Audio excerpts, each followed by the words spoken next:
They tore down my fence. They tore in my fence. So I built something they'll never cross. They tore down my fence like it was nothing. But they didn't know some walls aren't made of wood, they're made of resolve. When the HOA's so-called Karen, Mrs. Caldwell, ordered my fence to be removed, she said it didn't match the community aesthetic.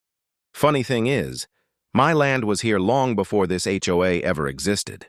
I built that fence with my father 20 years ago. Each post had a story. Each board carried a memory. But when I came home one evening, it was gone, torn apart, splinters scattered like my pride. I tried reasoning.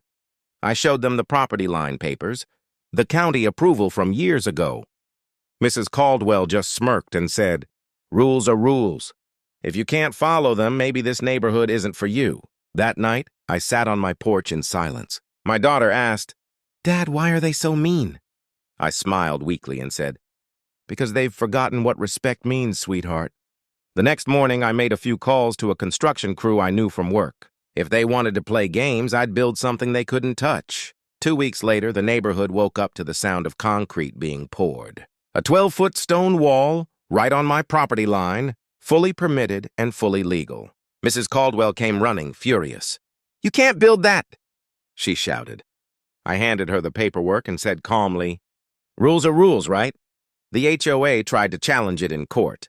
The judge reviewed my documents, smirked, and said, "Looks like Mr. Daniels here knows the law better than your board." When I walked out of that courtroom, the same people who once sneered at me nodded with quiet respect. That wall didn't just keep them out. It reminded them that boundaries aren't just physical. They're moral, too. So next time someone tries to tear you down, build higher, stronger, and smarter.